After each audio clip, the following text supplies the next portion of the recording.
सियावर रामचंद्र की जय। माता सीतेला घेऊन निघालेला रावण त्याच्या रस्त्यात आलेल्या जटायूचं रावणासोबत घनघोर युद्ध होतं। जटायू प्रचंड पराक्रम दाखवतो। या जटायूच्या पराक्रमामुळं रावणाचा रथ सुद्धा तुटतो। रावणाच्या अगदी त्याच्या सारथ्याला सुद्धा आपला जीव गमवावा लागतो। रावणाचं बाण तोडतो, धनुष्य तोडतो आणि अशा स्थितीत प्रचंड जखमी झालेला रावण संतापाने आपलं शेवटचं अस्त्र तलवार उपसून जटायूच्या पंखांना कापतो आणि पंख छाटल्या गेल्यामुळं जटायू जमिनीवर येऊन पडतो। आता जटायूची जगण्या मरण्याची लढाई सुरू आहे। मरता येणार नाही आहे, कारण रामचंद्रांना माता सीतेला रावण घेऊन गेलाय आणि तो कोणत्या दिशेला घेऊन गेलाय हे सांगावं लागेल, कारण जटायूला खात्री आहे की शोधत शोधत रामचंद्र नक्की येतील। खात्री यासाठी आहे की पंचवटीच्या जनस्थानाजवळ आल्यानंतर जटायूंनी रामचंद्रांची भेट घेऊन आपण एक कसे आहोत ते सांगितलेलं आहे आणि त्यांना वचन दिलंय की तुम्ही जेव्हा बाहेर जाल तेव्हा सीतेचं रक्षण करील। त्यामुळं रक्षण केलं का हे विचारायला तरी रामचंद्र नक्की येतील ही जटायूला खात्री आहे आणि त्यामुळं तो अगदी प्राणकंठाशी आलेले असताना सुद्धा रामचंद्रांची वाट पाहण्यासाठी थांबलेला आहे। इकडे रावणाचा रथ आकाशमार्गे प्रचंड वेगाने दक्षिण दिशेकडे जातोय। एखाद्या बकऱ्याला, असहाय्य प्राण्याला आपल्या मुठीत पकडावं तसं रावणाने सीतेला पकडलेलं आहे आणि सीतेचा विलाप चालू आहे। आता रावणाच्या मनामध्ये अधिक अहंकाराची भावना येते। शेवटी रामा, तुला धडा शिकवलाच ना, नेली ना तुझी बायको, आता काय करशील, आता काय करशील। आणि तो आपल्या या सगळ्या गर्वाच्या भावनेने वर असा बघत निघालाय आणि सीता इथे विलाप करते। माझे रामचंद्र येतील, तुला धडा शिकवतील, लक्ष्मण येईल, तुला धडा शिकवेल, कोणीतरी वाचवा रे, हे सगळं सीतेचं रुदन चालू आहे। सीतेच्या लक्षात आलंय की रावण ज्या मार्गाने चाललाय त्या मार्गावरती आपण काहीतरी खुणा टाकल्या पाहिजेत। त्यामुळं ती एका वस्त्रामध्ये, म्हणजे पहिल्यांदा आपल्या आभूषणांना, आपल्या गळ्यातील हारांना खाली टाकते आहे आणि मग आपल्या नुपुरांना एका कपड्यात घेऊन ती खुणेसाठी म्हणून, कारण जाणाऱ्या रस्त्यावर जर टाकत गेलो तर ते बघतील आणि या मार्गाने गेले हे लक्षात येईल। पण अडचण काय आहे, जेव्हा फुलांचे हार ती फेकते तेव्हा वायुमार्गाने जात असल्यामुळं ती फुलं खाली न पडता वाऱ्यावरच राहतात। अशा वेळी सीतेने आपल्या आभूषणांना काढून टाकायला सुरुवात केली आहे। थोडंसं पुढे गेल्यावरती पंपा सरोवराच्या आसपास एका उंच पर्वतावर 5 अत्यंत धिप्पाड आणि शक्तिशाली वानर काहीतरी बोलताना दिसत आहेत। म्हणजे खूप अंतर पुढे गेल्यावर पंपा सरोवराच्या आजूबाजूला, आता हे काय स्थळ आहे हे माता सीतेला माहीत नाहीये। 5 धिप्पाड वानर तिला दिसत आहेत आणि ती आपल्या आभूषणांना एका वस्त्रात गुंडाळून ठेवलेलं आहे आणि त्या वस्त्राला ती अलगद रावणाच्या नकळत त्या पर्वतावर टाकते। रावणाने बघितलं असतं तरी काही फार वाटलं नसतं रावणाला, कारण 5 वानर करणार काय, कोणा काय कळलं तरी इतक्या दूर आलेलं होतं की कुणाला कळणार आहे आणि कोण काय करू शकणार आहे। रावणाशी संघर्ष करण्याची हिंमत कोणामध्ये आहे।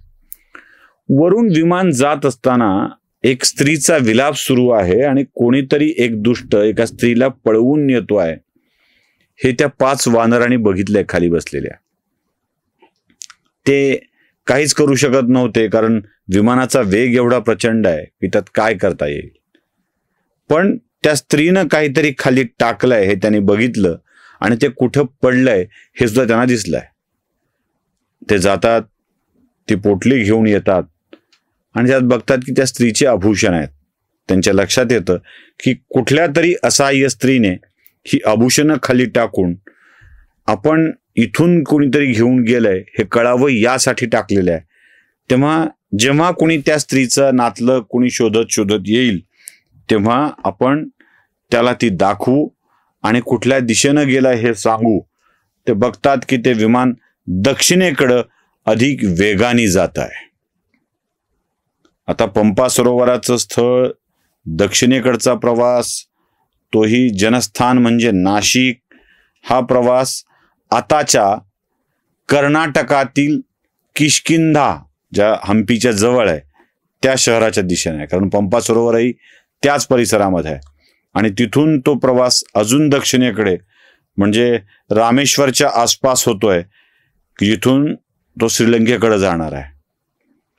जेव्हा ह्या दक्षिणेकडचा पंपा सरोवराचा परिसर, तो पर्वतांचा परिसर ओलांडून रावणाचं विमान आता समुद्रावरून उडू लागलंय. खरं तर समुद्रालाही याची जाणीव झाली असेल की महाशक्तिशाली रावण माता सीतेला घेऊन चाललाय. आता या समुद्रावरून उडणाऱ्या विमानात माता सीता आहेत, कदाचित याची जाणीव समुद्राला देखील झाली असावी आणि त्याच्या रौद्र रूपानं एकदम शांत आणि धीरगंभीर रूप घेतलंय. त्यातल्या जलचरांची हालचाल सुद्धा मंदावलेली आहे, कारण त्यांना हे जे भयंकर दृश्य त्यांच्या समोर घडत होतं ते विलक्षण होतं, विचित्र होतं.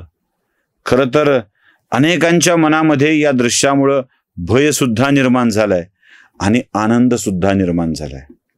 कारण रावण लंकेकडे घेऊन जातोय ते फक्त माता सीता नव्हे, तर रावण आपला मृत्यू सुद्धा लंकेकडे नेतो आहे, याची जाणीव अनेक जीवांच्या मनामध्ये होते आहे. आणि खरं आहे, रावण केवळ माता सीतेना लंकेकडे नेत नव्हता, तर लंकेचं दुर्भाग्य सोबत तो घेऊन चालला होता. स्वतःचा मृत्यूच तो लंकेत स्वतः होऊन घेऊन चालला होता. कारण रावणाच्या या उद्दंड साहसाची शिक्षा त्याला मिळणार होतीच. ते जे ठरलेलं आहे ना, ते घडत असतं. तिकडे लंकेमध्ये समुद्र पार करून लंका नगरीमध्ये रावण पोचतोय आणि पोचून सीतेला खाली उतरवतोय. अत्यंत बलपूर्वक खाली उतरून तो आपल्या दासदासींना सांगतोय की हीच ती रामाची बायको सीता, विलक्षण सुंदर आहे, हिला मला पट्टराणी करायचं आहे, त्यामुळं तिच्यापर्यंत कोणीही पोचता कामा नये. हिची सगळी बडदास्त ठेवा, मागेल ते द्या, ज्या ज्या गोष्टी आवश्यक असतील त्या त्या द्या. आपल्या सेविकांना तो सांगतोय की कोणताही पुरुष, कोणताही प्राणी सीतेपर्यंत पोचणार नाही याची काळजी तर घ्याच घ्या, पण रावण किती शक्तिशाली आहे हे सीतेला रोज सांगा. माझ्यात काय ताकद आहे, माझ्यात काय शक्ती आहे ते तिला रोज सांगा. आणि रावण तुझ्याशी विवाह करायला इच्छुक आहे हेही तिला सांगा. तू रावणाचा प्रस्ताव स्वीकारावा हेही तिला पटवून द्या. या सगळ्या सूचना देऊन आणि सीतेभोवतीचा पहारा प्रचंड वाढवून रावण आता सीता आपल्याला कधी होकार देते याची वाट बघतो आहे. रावणाने सीतेला बंदिस्त करून ठेवलंय आणि इकडे जनस्थानातल्या पंचवटीतल्या पर्णकुटीमध्ये रामचंद्र आणि लक्ष्मण आपल्या पर्णकुटीत सीतेला भेटण्यासाठी परत येत आहेत. तिथे काय दृश्य घडतंय ते बघूया पुढच्या भागात. सियावर रामचंद्र की जय.